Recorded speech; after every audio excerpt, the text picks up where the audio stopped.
الحمد لله نحمده ونستعينه ونستغفره ونعوذ بالله من شرور أنفسنا ومن سيئات أعمالنا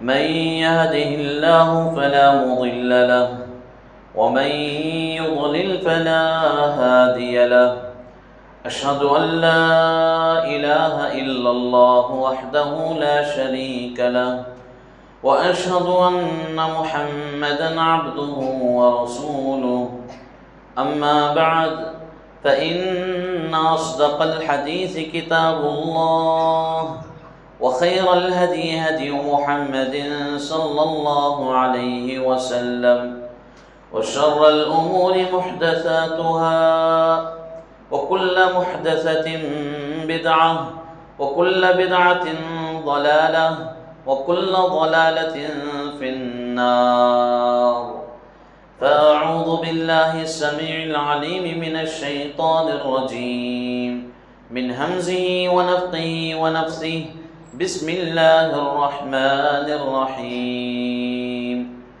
يا أيها الناس اتقوا ربكم الذي خلقكم من نفس واحدة وخلق منها زوجها وبث منهما رجالا كثيرا ونساء واتقوا الله الذي تساءلون به والأرحام إن الله كان عليكم رقيبا يا أيها الذين آمنوا اتقوا الله حق تقاته ولا تموتن إلا وأنتم مسلمون يا أيها الذين آمنوا اتقوا الله وقولوا قولا سديدا يصلح لكم أعمالكم ويغفر لكم ذنوبكم ومن يطع الله ورسوله فقد فاز فوزا عظيما قال الله تبارك وتعالى في كلامه المجيد والفرقان الحميد يا أيها الذين آمنوا قوا أنفسكم وأهليكم نارا وقودها الناس والحجارة عليها ملائكة غلاظ شداد لا يعصون الله ما يفعلون ويؤمرون۔ تمام قسم کی تعریف و توصیف، حمد و ثنا، کبریائی و بڑائی، پاکیزگی اس اللہ وحدہ لا شریک لہ کے لیے لائق و زیبا ہے جو میرا اور آپ کا پروردگار ہے، پالنہار ہے، ہمیں روزی دینے والا وہی ہے اور اپنی جانب سے بے شمار نعمتیں عطا کرنے والا بھی وہی ہے، بیماری سے شفا یابی کرنے والا وہی ہے، بے اولاد کو اولاد سے نوازنے والا بھی وہی ہے۔ ہر لحاظ سے اللہ رب العالمین ہمارا خالق و مالک و رازق ہے۔ ساری تعریفیں، ساری حمد و ثنا اسی رب العزت کے لیے لائق و زیبا ہے۔ انگنت و لا تعداد درود و سلام نازل ہو تمام انبیاء کرام پر، بالخصوص شفیع المذنبین، خاتم النبیین، سید المرسلین، رحمت للعالمین، آمینہ کے در یتیم محمد الرسول اللہ صلی اللہ علیہ وسلم پر۔ تھوڑا قریب آ جائیں۔ حاضرین جمعہ، آج کے خطبہ جمعہ میں ایام کی مناسبت سے انتہائی ایک اہم موضوع لے کر میں آپ کے روبرو کھڑا ہوں۔ یہ رب العالمین کا بے انتہا شکر ہے کہ اللہ رب العزت نے ہمیں رمضان المبارک جیسا مہینہ عطا کیا اور اس کا بیشتر حصہ بھی گزارنے کی توفیق عطا فرمائی۔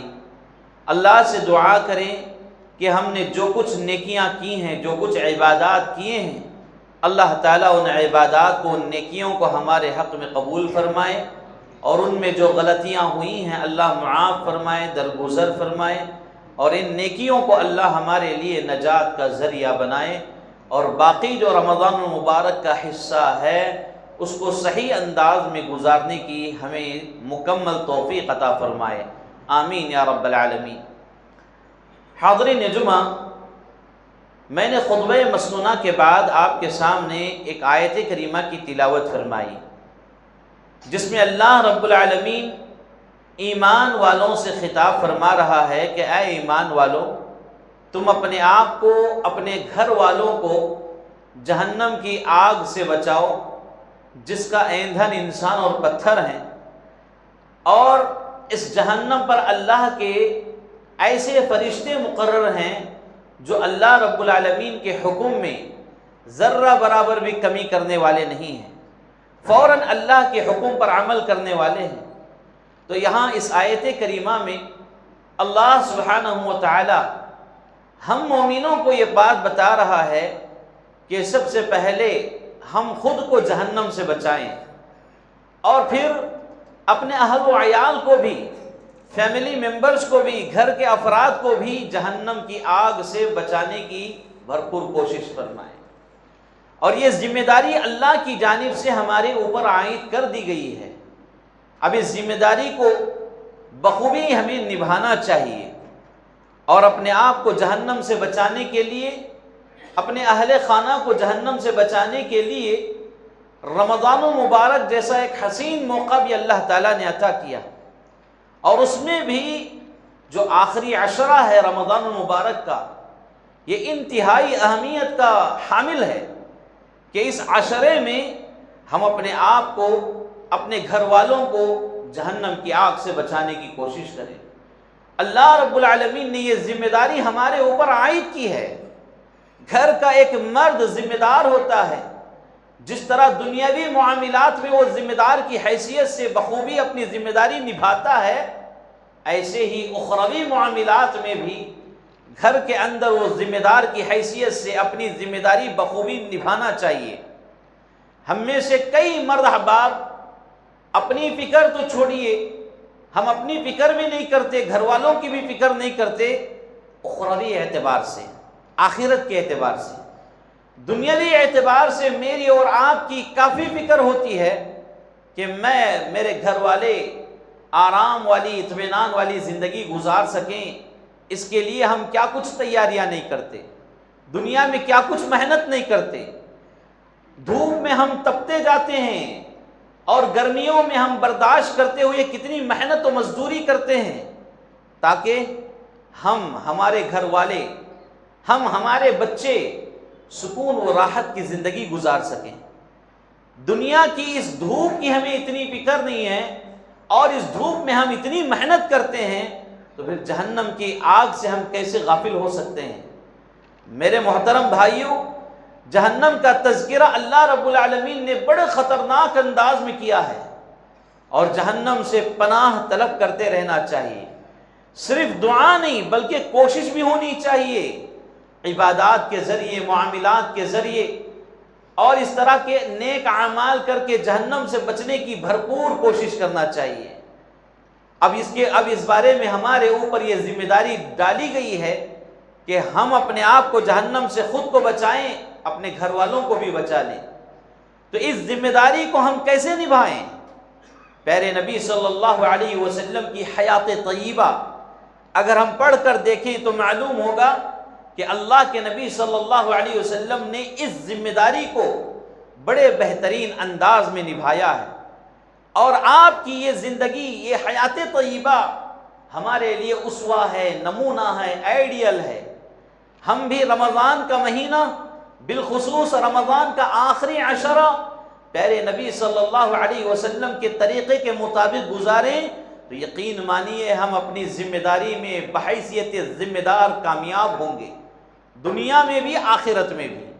تو انشاءاللہ مختصر آیات، مختصر احادیث کی روشنی میں اور مختصر نکات کے ساتھ یہ بات آپ کے سامنے بیان کی جائے گی کہ آخری عشرہ گزارنے کے لیے ہمارے اوپر کیا ذمہ داریاں عائد کی گئی ہیں، کیونکہ آخری عشرے سے متعلق اور رمضان المبارک کے ایام سے متعلق ایک حدیث کافی مشہور ہے یعنی اس کا پہلا عشرہ رحمتوں والا، دوسرا عشرہ برکتوں والا، تیسرا عشرہ جہنم سے مغفرت طلب کرنے والا، اس طرح بیان کیا جاتا ہے۔ یہ حدیث ضعیف ہے۔ دراصل رمضان المبارک کی یہ جو تقسیم ہے یہ کسی صحیح حدیث سے ثابت نہیں ہے، لیکن عوام میں یہ بات مشہور ہے کہ پہلے کے 10 دن اس کے لیے، دوسرے 10 دن اس کے لیے، تیسرے 10 دن اس کے لیے، تو یہ بات صحیح نہیں ہے۔ لیکن اب تک ہمارا سفر یہاں تک گزرا ہے، ہم اللہ سے یہ دعا کرنا چاہیے کہ جو کچھ ہم نے عبادتیں کی ہیں اللہ تعالیٰ ان عبادتوں کو اچھے انداز میں قبول فرمائے، اور آگے جو ایام ہمارے سامنے ہیں ان ایام میں پچھلے دنوں کے مقابلے میں ہم زیادہ تیاری کرنا چاہیے، پچھلے دنوں کے مقابلے میں زیادہ عبادتیں کرنا چاہیے، کیونکہ یقین مانیے ہم رمضان المبارک کا انتظار کر رہے تھے، اللہ نے ہمیں رمضان عطا کیا، اب رمضان ڈھلنا بھی شروع ہو گیا ہے، اب ہم آخری مرحلے میں پہنچ رہے ہیں، اور پھر یہ جو بچے کچھ 10 دن ہیں اس میں اگر ہم اپنے آپ کی تیاری نہیں کریں گے، اپنے آپ کو، اپنے گھر والوں کو جہنم کی آگ سے نہیں بچائیں گے، تو کیا پتہ اگلے رمضان تک میں زندہ رہوں یا آپ زندہ رہیں، یہ موقع پھر ہمیں ملے کہ نہ ملے۔ ابھی یہ موقع نصیب ہوا ہے تو اس کی قدر کریں اور اس کو اچھے انداز میں نبھانے کی کوشش کریں۔ آئیے حیات طیبہ پیارے نبی صلی اللہ علیہ وسلم کی جو زندگی ہے اس زندگی پر ہم ایک مختصر طائرانہ نظر ڈالتے ہیں، تو اس میں کیا ذمہ داریاں ہمارے اوپر عائد ہوتی ہیں اور کیسے ذمہ داری کو ان آخری ایام کے لیے نبھانا ہے، ہمیں اس کا علم حاصل کرنا چاہیے۔ سب سے پہلی بات یہ صحیح بخاری کی روایت ہے، حدیث نمبر 2020/4، امی جان عائشہ رضی اللہ عنہا بیان کرتی ہیں اللہ کے نبی صلی اللہ علیہ وسلم کی زندگی میں رمضان المبارک کا آخری عشرہ جیسے ہی آتا آپ کمر کس لیتے، آپ تیار ہو جاتے، بالکل عبادات کے لیے انہماک ہو جاتے، اپنی کمر کس لیتے اور اس آخری ایام میں بھرپور عبادت فرماتے۔ تو یہاں کمر کس لینے سے مراد 2 باتیں محدثین نے بیان کیے ہیں، 2 معنی مراد لیے گئے ہیں۔ پہلا معنی یہ کہ اللہ کے نبی صلی اللہ علیہ وسلم بیویوں سے الگ ہو جاتے اور اللہ رب العالمین سے جڑ جاتے، یہ ایک معنی ہے۔ اور دوسرا معنی یہ ہے کہ اللہ کے نبی صلی اللہ علیہ وسلم رمضان المبارک کے پچھلے دنوں میں عبادت تو کرتے ہی تھے، لیکن یہ جو آخری ایام ہیں، آخری عشرہ جیسے ہی آتا آپ کمر کس لیتے۔ اس کا مطلب یہ ہے کہ آپ عبادتوں میں زیادتی کرتے اور اللہ رب العالمین سے زیادہ جڑنے کی کوشش کرتے۔ آپ کی قرآن کی تلاوت، نمازوں میں کثرت، ذکر و اذکار میں کثرت، اور اسی طرح سخاوت میں فیاضی، یہ ساری چیزیں بڑھ جاتی، یعنی اللہ کے راستے میں خرچ کرنے کا جذبہ ہو، نیکیاں کرنے کا جذبہ ہو، یہ ساری چیزوں میں اضافہ ہو جاتا۔ یہ ایک معنی ہے اور یہ زیادہ صحیح معنی محدثین نے بیان کیا ہے۔ حاضرین جمعہ، ہمارے اوپر اس حدیث سے یہ پہلی ذمہ داری ہوتی ہے کہ آخری ایام میں سب سے پہلے ہم اپنے آپ کو تیار کریں، ہم بھی کمر کس لیں۔ کمر کس لینے کا مطلب یہ ہے ہمارے اعتبار سے کہ کام کاج جو بھی ہیں اس کو چھٹی دے دیں، یا پھر ہم دن میں 8 گھنٹہ کام کر رہے ہیں، ان آخری ایام میں ان میں کا آدھا حصہ کام کریں، یا پھر اپنے لیے تیاری ایسی تیاری کی طرف لائیں زیادہ سے زیادہ ہمارا وقت اللہ کے لیے نکلے، اللہ کی راہ میں نکلے، قرآن کی تلاوت، ذکر و اذکار، نوافل کی پابندی، ان چیزوں میں ہمارا وقت زیادہ لگے پچھلے دنوں کے مقابلے میں، یہ ہماری کوشش ہونی چاہیے اور یہ ہماری پہلی ذمہ داری ہے۔ تو اس ذمہ داری کو نبھانا میری اور آپ کی ذمہ داری ہے۔ دوسری ذمہ داری ہمارے اوپر جو عائد ہوتی ہے وہ یہ آیت کریمہ کی روشنی میں بھی معلوم ہو رہا ہے، ہم خود کو جہنم کی آگ سے بچائیں اور اپنے گھر والوں کو بھی جہنم کی آگ سے بچائیں۔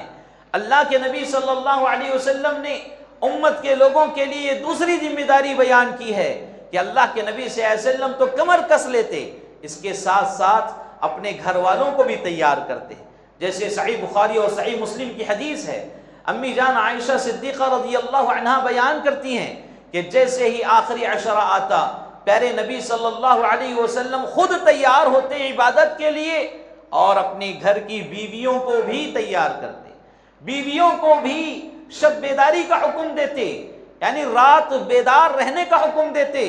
کیوں؟ اس لیے کہ عبادات کریں، زیادہ سے زیادہ عبادات کریں۔ یہاں تک کہ دوسری روایت میں یہ بات معلوم ہوتی ہے، اللہ کے نبی صلی اللہ علیہ وسلم صرف اپنی خواتین کے لیے نہیں بلکہ صحابہ و صحابیات رضوان اللہ علیہم اجمعین کو بھی یہ حکم دیا کرتے تھے کہ آخری ایام ہیں، آخری عشرہ ہے، تیار ہو جائیں، عبادات میں زیادہ لگ جائیں۔ یہاں تک کہ معلوم ہوتا ہے کہ وہ بچے جو نماز پڑھنے کے قابل ہیں، ان بچوں کو بھی اللہ کے نبی صلی اللہ علیہ وسلم بیدار رہنے کی تاکید فرماتے۔ ان آخری عشرے میں، آخری ایام میں، ان 10 دنوں کی 10 راتیں جو ہیں، ان میں ان بچوں کو بھی جاگ کر اللہ کی عبادت کرنے کی آپ تاکید فرمایا کرتے تھے۔ تو اس سے ایک دوسری ذمہ داری ہمیں یہ معلوم ہو رہی ہے کہ پہلی ذمہ داری تو ہمیں خود کو تیار کرنا ہے، دوسری ذمہ داری یہ کہ اپنے گھر کے لوگوں کو تیار رکھنا ہے، یعنی ان کو بھی ترغیب دلانا ہے، ان کے لیے سہولیات فراہم کرنا ہے۔ ایسا نہیں کہ عورتوں کے اوپر زیادہ کام ڈال دیا گیا اور وہ عورتیں دل میں جذبہ ہونے کے باوجود رات گزاری نہیں کر پا رہی ہیں، اللہ کی عبادات نہیں کر پا رہی ہیں، تو یہ کہیں نہ کہیں مرد احباب عورتوں کے ساتھ ظلم کرنے والے بنیں گے۔ میرے بھائیوں، خواتین کے لیے بھی آخری عشرے میں زیادہ سے زیادہ سہولیات دیجیے، انہیں زیادہ سے زیادہ وقت دیجیے، زیادہ سے زیادہ اللہ سے انہیں لو لگانے کی انہیں سہولت فراہم کیجیے۔ اس میں آپ کے لیے بھی اجر و ثواب ہوگا۔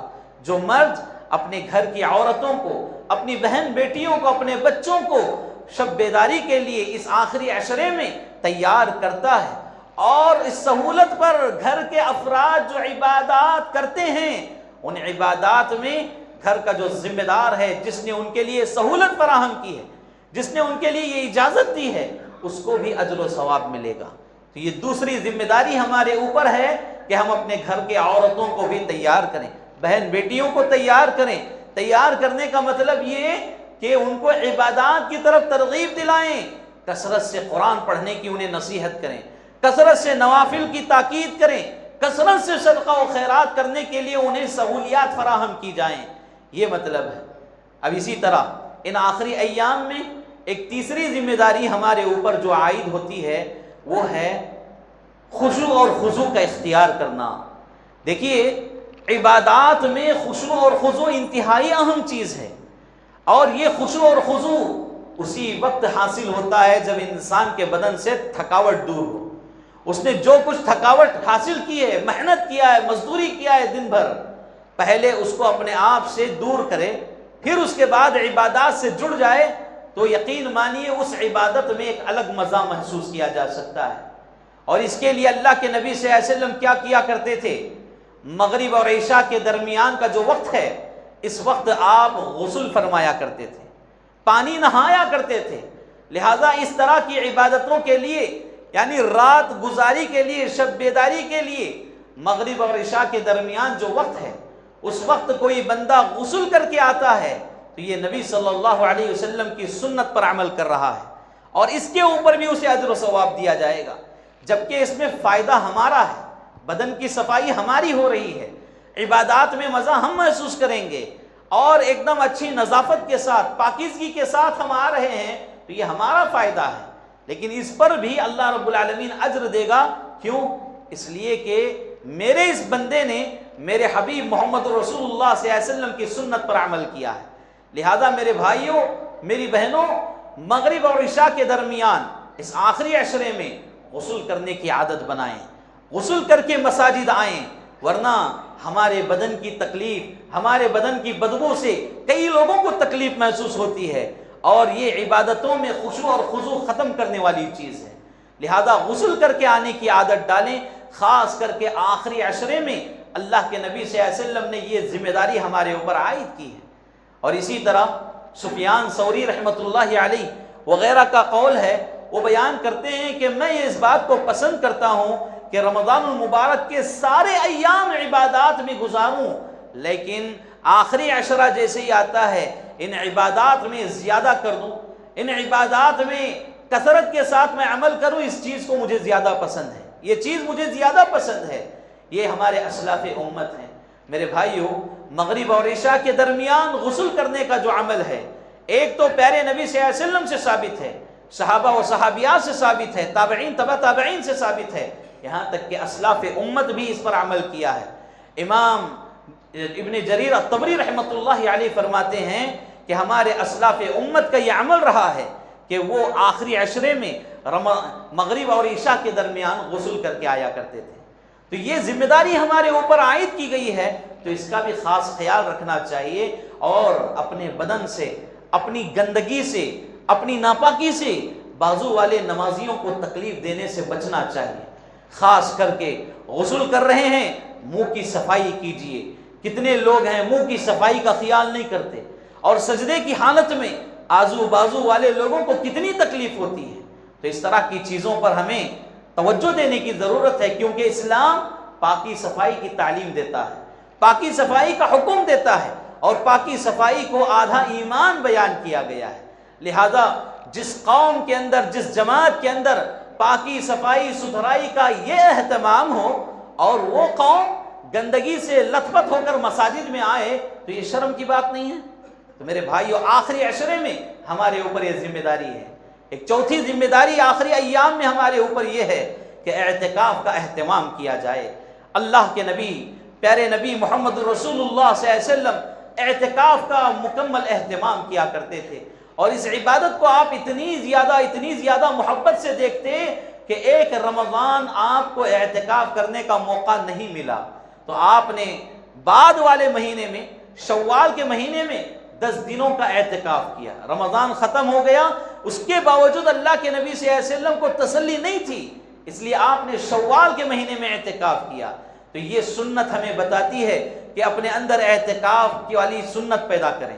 یہ ایسی سنت ہے دن بدن لوگوں کے اندر گھٹتی جا رہی ہے، اور اس سنت پر افسوس تو یہ کہ علماء بھی بولنا چھوڑ دیے ہیں۔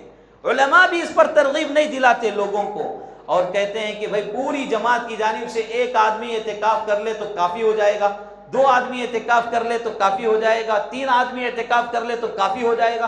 کافی تو ہو جائے گا، لیکن عبادت کا حق سب کو ہے۔ اعتکاف ایک بڑی عبادت ہے، اور یہ عبادت ہمارے درمیان سے ختم ہوتی جا رہی ہے۔ اللہ کے نبی صلی اللہ علیہ وسلم اپنی حیات طیبہ میں جتنے رمضان آپ نے پائے، ان رمضان میں اللہ کے نبی صلی اللہ علیہ وسلم آخری عشرے میں 10 دنوں کا اعتکاف کیا کرتے۔ ایک دوسری روایت سے یہ بات معلوم ہوتی ہے کہ جو آپ کی زندگی کا آخری سال تھا، اس آخری سال میں اللہ کے نبی صلی اللہ علیہ وسلم نے 2 عشروں کا یعنی 20 دنوں کا اعتکاف کیا۔ تو کیا مطلب ہے؟ اعتکاف جیسی سنت آج ہمارے درمیان ختم ہوتے جا رہی ہے۔ میرے بھائیو، اس سنت کو زندہ کریں۔ زندہ کرنے کے لیے آپ کو 2 اجر ملیں گے، ایک سنت پر عمل کرنے کا اجر، اور دوسرا وہ سنت جو ختم ہو رہی ہے اس کو دوبارہ زندہ کرنے کا اجر بھی آپ کو ملے گا۔ لہذا اعتکاف کی عادت ڈالیں۔ اعتکاف کا مطلب ہوتا ہے کہ ساری دنیا سے، بیوی بچوں سے، دوست احباب سے، رشتہ داروں سے الگ ہو کر ایک سوئی کے ساتھ اللہ رب العالمین کے ساتھ جڑ جائیں، اور اللہ کے گھر میں، اللہ کی مساجد میں کسی ایک کونے میں پڑے رہیں عاجزانہ طور پر، ان کی ساری بتاتے ہوئے کہ اے اللہ، میں تیرے در کا فقیر ہوں، میرے پاس کچھ نہیں ہے، آج میں تیرے در کے اپنے آپ کو حوالے کر رہا ہوں۔ اللہ رب العالمین سے اس طرح محبت کرتے ہوئے ایک سوئی کے ساتھ مسجد میں عبادت کی نیت سے بیٹھنا، وہ بھی مخصوص ایام کے لیے، یہ اعتکاف کہلاتا ہے۔ تو میرے بھائیوں، اعتکاف کی عادت ڈالیں۔ اعتکاف پر عمل زیادہ سے زیادہ ہونا چاہیے۔ دن بدن یہ سنت ہمارے درمیان ختم ہوتے جا رہی ہے، لیکن جہاں مردوں کے اندر یہ سنت ختم ہو رہی ہے، وہیں خواتین کے اندر یہ سنت زیادہ نظر آتی ہے۔ اور اس کے لیے میں ایک بات بتاتا چلوں خواتین سے متعلق۔ خواتین میں اعتکاف کا جذبہ بہت زیادہ پایا جا رہا ہے، لیکن کیا خواتین پیارے نبی صلی اللہ علیہ وسلم اور صحابیات رضوان اللہ علیہن اجمعین کے طریقے کے مطابق اعتکاف کر رہی ہیں؟ نہیں کر رہی ہیں۔ 1 سے 4 خواتین اعتکاف میں بیٹھ رہی ہیں، تو پھر وہاں پر کیا ہو رہا ہے؟ غیبتیں، شکایتیں، چاڑیاں، چغلیاں، ایک دوسرے کی برائیاں بیان کرنا، اور اسی طرح بحث و مباحثہ، لڑائیاں، جھگڑے، یہاں بیٹھ کر فون پر ڈیل کرتے رہتے ہیں۔ یہ اعتکاف کا مطلب نہیں ہے۔ اعتکاف کا مطلب یہ ہے کہ لوگوں سے بات چیت کم کی جائے، ضرورت کے مطابق ہی بات کی جائے، اور یہ جو الگ اخلاق جو شیطان کی طرف سے بیان کیے گئے ہیں، غیبتیں کرنا، حسد کرنا، فلاں فلاں، یہ ساری چیزوں سے پاک ہو کر اللہ کے لیے بیٹھنے کا نام اعتکاف ہے۔ اگر کوئی خاتون اعتکاف کے لیے بیٹھ رہی ہے لیکن وہ صحیح طریقے کے مطابق اعتکاف نہیں کرتی ہے تو پھر اس کا اعتکاف اس کے لیے ذرہ برابر فائدہ دینے والا نہیں ہے۔ تو اس بات کا خاص خیال رکھا جائے۔ تو ہمارے اوپر رمضان المبارک کے ان آخری ایام میں ایک ذمہ داری اعتکاف کے طور پر ہے، تو اس اعتکاف کو، اس ذمہ داری کو نبھانا یہ ہمارے اوپر عائد ہے۔ لہذا زیادہ سے زیادہ اعتکاف بیٹھنے کی کوشش کریں۔ زندگی کے کتنے مسائل ہمارے پاس نہیں ہیں، کتنی پریشانیاں ہمارے پاس نہیں ہیں، سال کے ان 350 دنوں میں کیا ہم 10 دن اللہ کے لیے نہیں نکال سکتے؟ 10 دن اللہ کے لیے نہیں نکال سکتے؟ شریعت میں تو یہاں تک رخصت دی گئی ہے، اگر آپ 10 دن نہیں نکال پاتے 7 دن کے لیے اعتکاف بیٹھیں، یا پھر آپ 5 دن کے لیے اعتکاف بیٹھیں، 3 دن کے لیے اعتکاف بیٹھیں، کم از کم 1 دن کا اعتکاف تو کر لیا جائے۔ 1 دن کا بلکہ 1 رات کا اعتکاف بھی جائز ہے اسلام کے اندر۔ کتنی سہولت ہے، لیکن اعتکاف کا نام سنتے ہی ہم لوگ بھاگتے ہیں، کہتے ہیں کہ بھائی وہ ہمارا کام نہیں ہے، اللہ والوں کا کام ہے، ہم کتنے بڑے گنہگار، ہم اس میں بیٹھ نہیں سکتے۔ انہی گناہوں سے توبہ کرنے کے لیے تو اعتکاف والی سنت ہے، پھر اس سنت سے اگر روگردانی کی جائے تو یقین مانیے یہ سنت ختم ہو کر رہ جائے گی۔ ہمارے کل کو آنے والے بچے اعتکاف کیا چیز ہے نہیں جانیں گے اگر ہمارا عمل ایسا ہی رہا۔ تو لہٰذا یہ ذمہ داری ہمارے اوپر عائد کی گئی ہے، ان آخری ایام میں اعتکاف میں بیٹھنے کی عادت ڈالیں۔ یہ بہت پیاری عبادت ہے، اور اس عبادت کے ذریعے انسان کو ڈھیر سارا فائدہ نصیب ہوتا ہے، دنیا میں بھی آخرت میں بھی۔ اور اسی طرح ان آخری ایام میں ہمارے اوپر ایک ذمہ داری یہ عائد کی گئی ہے کہ شب قدر کی تلاش کی جائے۔ لیلۃ القدر جو ہے، قدر والی رات، جس کے بارے میں اللہ رب العالمین نے بیان کیا کہ یہ 1000 مہینوں کی راتوں سے بہتر رات ہے۔ 1000 مہینے میں جو عبادت کی جاتی ہے اس میں سے بہتر عبادت اس رات میں کرنے کو اجر و ثواب کے طور پر دیا جائے گا۔ اتنی فضیلت والی، اتنی پیاری، اتنی بہترین، اتنی عمدہ رات اللہ رب العالمین نے رمضان المبارک کے اس آخری عشرے میں رکھا ہے، تو لہٰذا اس کو ہم تلاش کریں۔ اور لیلۃ القدر، شب قدر جو طاق راتوں میں تلاش کرنے کا حکم دیا گیا ہے، ویسے ہی تلاش کریں جیسے صحابہ تلاش کیا کرتے تھے، جیسے اللہ کے نبی صلی اللہ علیہ وسلم نے تلاش کرنے کا حکم دیا ہے۔ اب یہاں ہماری عقل کہتی ہے کہ یہ فلاں کیلنڈر کے حساب سے فلاں دن رات آ رہی ہے، فلاں چاند کے اعتبار سے فلاں دن رات آ رہی ہے، یہ سارے اختلافات میں ہی ہماری زندگی گزر رہی ہے، تو آخری عشرے کی عبادتیں کون کرے گا؟ طاق راتوں کو تلاش کون کرے گا؟ سب مفتی بن جائیں، سب فتویٰ دینے والے بن جائیں تو عبادت کون کرے گا؟ عبادت کی ذمہ داری ہمارے اوپر ہے، تاکہ ہم دنیا میں کامیاب ہو سکیں، آخرت میں کامیاب ہو سکیں۔ یہ فتوے والا کام علماء کے لیے چھوڑ دیجئے اور آپ اپنی عبادتوں میں لگیں، آپ اپنی دنیا سنواریں، اپنی آخرت سنواریں۔ اللہ کے لیے دنیا اور آخرت کو اس طرح کی چیزوں میں برباد نہ کریں جو آپ کا میدان نہیں ہے۔ تو بہرکیف یہ اعتکاف والی عبادت انتہائی اہم عبادت ہے، لیلۃ القدر والی عبادت انتہائی اہم عبادت ہے، ان عبادتوں کو ضائع نہ کریں۔ امی جان عائشہ صدیقہ رضی اللہ عنہا بیان کرتی ہیں کہ آخری عشرے میں اللہ کے نبی صلی اللہ علیہ وسلم جو شب قدر کی بات بیان کرتے، تاکید کرتے، حکم دیتے کہ اس میں گھر کی عورتیں بھی جاگیں، بچوں کو جگایا کرتے تھے۔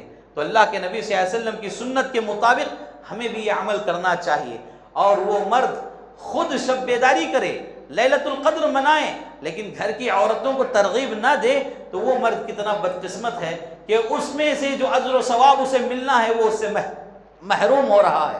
لہذا مردوں کی یہ ذمہ داری بنتی ہے خواتین کو اس کی اجازت دی جائے، ان کو ترغیب دلائی جائے، ان کو تاکید کیا جائے کہ لیلۃ القدر نامی ایک چیز ہے، ایک رات ہے، اس کو تلاش کریں۔ 5 طاق راتوں میں اللہ کے نبی صلی اللہ علیہ وسلم نے جیسے حکم دیا ہے ویسے تلاش کر کے اس کے اوپر برابر عمل کریں، یعنی مکمل عمل کرنے کی کوشش کریں، تو اس پر پورا اجر و ثواب اللہ کے یہاں انشاءاللہ ضرور ملنے والا ہے۔ پھر اس کے بعد ایک آخری ذمہ داری ہمارے اوپر یہ ہے کہ ان آخری ایام میں لیلۃ القدر کی راتوں میں یعنی طاق راتوں میں اللہ کے نبی صلی اللہ علیہ وسلم نے ہمیں ایک دعا سکھائی ہے، ایک دعا بتائی ہے۔ عائشہ رضی اللہ عنہا نے اللہ کے نبی صلی اللہ علیہ وسلم سے سوال کیا کہ اے اللہ کے نبی صلی اللہ علیہ وسلم، اگر مجھے معلوم ہو جائے کہ آج کی رات ہی لیلۃ القدر کی رات ہے، آج کی رات ہی شب قدر ہے، تو پھر میں کیا پڑھوں، کیا دعا پڑھوں؟ اللہ کے نبی صلی اللہ علیہ وسلم نے عائشہ رضی اللہ عنہا کو خاص کر کے یہ دعا سکھائی، اور اس کا حکم عام ہے ساری امت کے لوگوں کے لیے۔ اللہم انک عفو تحب العفو فاعف عنی، کہ اے اللہ تو پاکی کو، معافی کو پسند کرنے والا ہے، تو بہت زیادہ معاف کرنے والا ہے، لہذا مجھے بھی معاف فرما۔ یہ دعا اللہ کے نبی صلی اللہ علیہ وسلم نے عائشہ رضی اللہ عنہا کو سکھائی اور امت کے لوگوں کو یہ ترغیب دلائی کہ زیادہ سے زیادہ اس دعا کا اہتمام کیا جائے۔ تو یہ بھی ہمارے اوپر ایک ذمہ داری ہے۔ تو میرے بھائیوں، ان آخری ایام میں یہ ذمہ داریاں ہمارے اوپر ہیں۔ جو مرد، جو عورت یہ ذمہ داریاں اپنے سر لے کر اس کو بخوبی نبھانے کی کوشش کرتے ہیں، وہ فائدے میں رہتے ہیں، دنیا میں بھی آخرت میں بھی ان کے لیے کامیابی ہی کامیابی ہے۔ لیکن ہمارا معاملہ اگر ہم تھوڑا مختصر جائزہ لے کر دیکھیں تو ہمارا عمل کیا ہو چکا ہے۔ آخری عشرہ جیسے ہی آتا ہے ہم کھانے والی قوم بن جاتے ہیں، ہم فخر کرنے والی قوم بن جاتے ہیں۔ آخری عشرہ جیسے ہی آتا ہے غرور و تکبر کی دندل میں پھنسی جانے والی قوم ہم بن جاتے ہیں۔ میرے بھائیوں، اللہ کے گھروں کے ساتھ لوگوں نے وہ سلوک کر رکھا ہے جو سلوک ریسٹورنٹس کے ساتھ نہیں ہوتا ہے، ہوٹلوں کے ساتھ نہیں ہوتا ہے۔ لوگوں نے اللہ کی مساجد کے ساتھ آخری ایام میں ایسا سلوک کر کے رکھے، دعوتوں کے نام پر، سحری کی تیاری کے نام پر کیا کچھ فتنہ فساد نہیں ہو رہا ہے، کیا کچھ خرابیاں نہیں ہو رہی ہیں۔ کیا یہ راتیں ہمارے کھانے کھلانے کے لیے آتی ہیں؟ یہ راتیں تو عبادت کے لیے آتی ہیں۔ اور ہم ہیں، میں اس سے پہلے بھی ذکر کر چکا ہوں، ہمارا ایک مزاج کیا بن گیا، ہم دیکھتے ہیں، مینو تلاش کرتے ہیں، آج کی رات کہاں کیا ملے گا، مٹن بریانی کہاں ہے، چکن بریانی کہاں ہے، کھیر پوریاں کہاں ہیں، فلاں آئٹم کہاں۔ اللہ کے بندو، سال بھر تو کھاتے رہتے ہو، یہاں بھی وہی کام کرو گے؟ یہاں بھی اسی لیے آتے ہو؟ اللہ کی مساجد میں عبادت کے لیے آؤ، عبادت کے دل سے آؤ، عبادت کا جذبہ لے کر آؤ۔ اور مجھے معاف کیجئے گا، ہمارے ذمہ داروں نے بھی یہ عمل اپنایا ہے، ہر مسجد کے ذمہ داروں کا یہ عمل بن چکا ہے کہ لوگ زیادہ سے زیادہ ہماری مسجدوں سے جڑیں، لوگ زیادہ سے زیادہ ہماری مسجد میں آئیں۔ اس اعتبار سے یہ بھی آپس میں مقابلہ آرائی کے لیے لگ گئے ہیں، مسابقہ آرائی کرتے نظر آ رہے ہیں۔ فلاں جگہ کھیر پوریوں کی دعوت ہو رہی ہے سحری میں، تو ان کا دیکھا دیکھی دوسرے لوگ کیا کر رہے ہیں، مچھلی بنا رہے ہیں، اور تیسری جگہ جھینگا بن رہا ہے، چوتھی جگہ مٹن بریانی، بکرے کی بریانی بن رہی ہے۔ اللہ کے بندو، اللہ کی مساجد کو بخشو۔ اللہ کے نبی صلی اللہ علیہ وسلم نے فرمایا کہ قرب قیامت کی نشانیوں میں سے ایک نشانی یہ ہے کہ لوگ اللہ کی مساجد کا نام لے کر فخر محسوس کریں گے کہ ہماری مساجد میں یہ انتظام ہوتا ہے، یہ انتظام ہوتا ہے، یہ انتظام ہوتا ہے۔ یہاں مصلیاں کہاں ہیں؟ فخر کرنے والے ہی نظر آ رہے ہیں۔ عابد کہاں ہیں؟ زاہد کہاں ہیں؟ متقی کہاں ہیں؟ پرہیزگار کہاں ہیں؟ نمازیوں کی کمی، نمازیوں کی قلت، کھانے والی قوم بن کر رہ جاتی ہے۔ کیا رمضان المبارک ہمارے لیے کھانے کے لیے آتا ہے؟ نہیں میرے بھائیو، عبادات کے لیے آتا ہے۔ ابھی سے، آج سے، بلکہ ابھی سے ارادہ کر لیں کہ انشاءاللہ یہ آخری عشرہ جو ہے ہم کھانے کے لیے نہیں بلکہ عبادت کے لیے گزاریں گے۔ ارادہ کریں گے، عبادت کے لیے گزاریں۔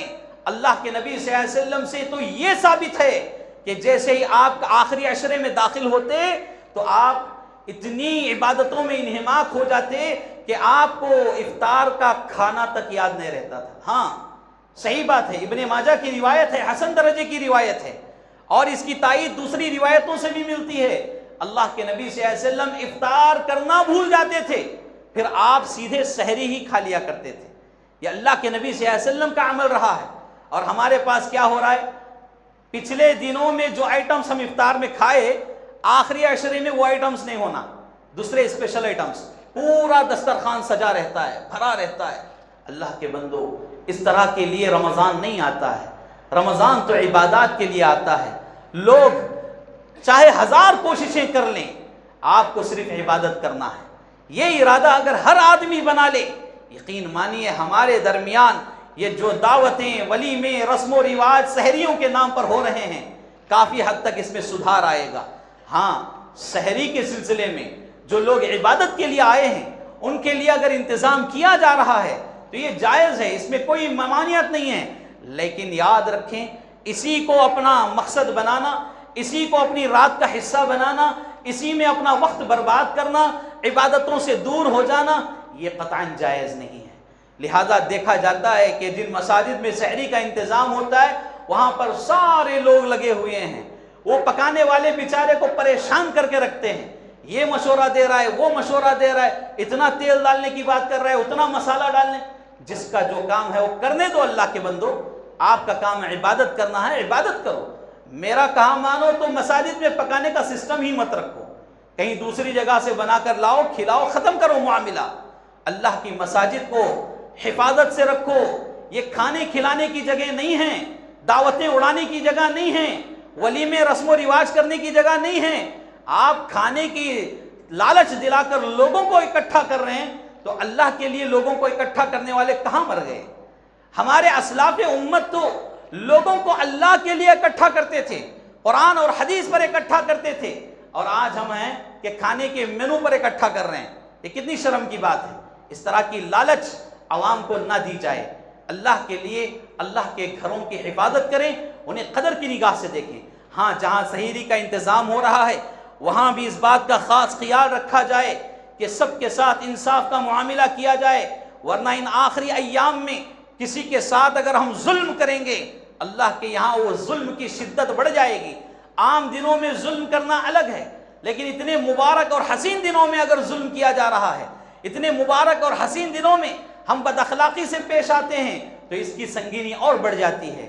کئی مرتبہ سننے کو ملتا ہے کہ خواتین میں، یہ اس مسجد کی حالت نہیں، ہر مسجد کی یہ حالت ہو چکی ہے کہ خواتین میں ہوں، مردوں میں ہوں، کھانا تقسیم کرنے والے چہرے دیکھ دیکھ کر تقسیم کرتے ہیں، چہرہ دیکھ کر کھانا ڈالتے ہیں۔ جو ہمارا قریبی ہے اسے 2 ٹکڑے زیادہ، جو ہمارا دور والا ہے اس کا 1 ٹکڑا کم کر دیتے ہیں۔ اللہ کے بندو، یہ کیا کر رہے ہیں مساجد میں؟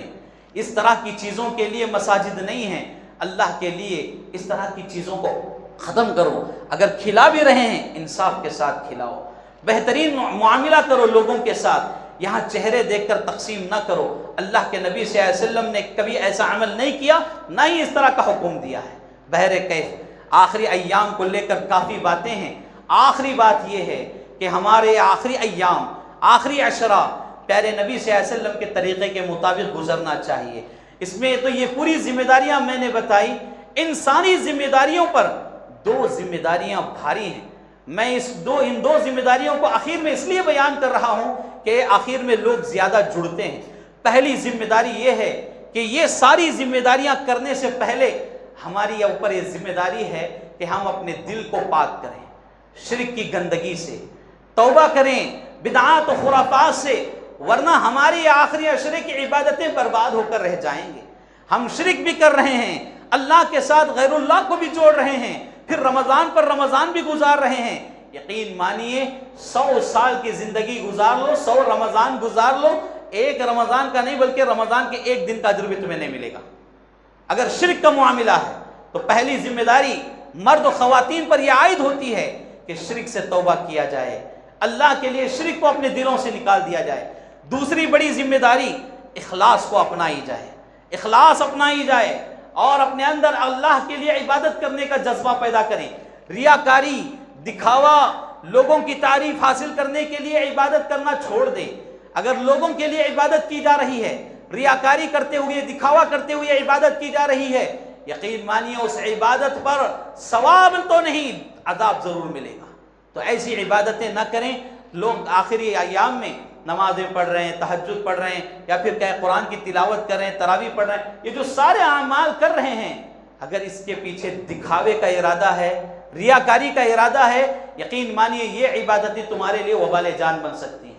تو یہ 2 بڑی ذمہ داریاں ہیں۔ اپنے آپ کو شرک کی گندگی سے دور کریں، توحید سے جوڑ لیں، اور اپنے آپ کو اپنے اندر اخلاص پیدا کریں، ریاکاری سے دور رکھیں۔ اللہ رب العالمین سے دعا ہے اللہ تبارک و تعالی ہمیں ان باتوں پر عمل کی توفیق عطا فرمائے، اور جن باتوں سے منع کیا گیا ہے اللہ اسے اجتناب کرنے کی توفیق عطا فرمائے۔ اللہ تبارک و تعالی ہماری زندگی میں جو یہ حسین موقع اللہ نے جو فراہم کیے ہیں اللہ تعالی ہمیں اسے بخوبی نبھانے کی توفیق عطا فرمائے۔ اللہ تبارک و تعالی ہمارے گناہوں کو معاف فرمائے، درگزر فرمائے۔ اللہ مزید عمل صالح کی توفیق عطا فرمائے۔ جو بیمار ہیں اللہ ہر چھوٹی بڑی بیماری سے مکمل شفا یابی عطا فرمائے۔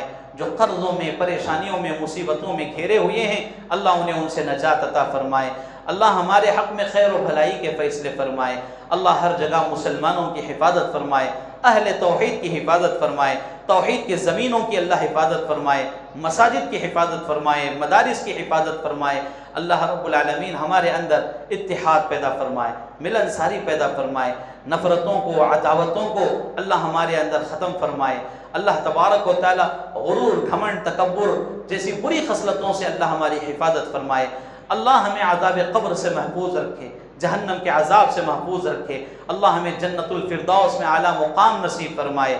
اللہ ہمارے روزے، افطار، سحری جو بھی عبادتیں ہیں ان ساری عبادتوں کو قبول فرمائے اور ان نیکیوں کو ہمارے لیے نجات کا ذریعہ بنائے۔ اللہ جب تک دنیا میں رکھے حالت ایمان میں رکھے، توحید پر ثابت قدمی عطا فرمائے، خاتمہ ہو تو حسن خاتمہ نصیب فرمائے۔ آمین یا رب العالمین۔ اقول قولی ھذا استغفر اللہ لی ولکم ولسائر المسلمین وما توفیقی الا باللہ۔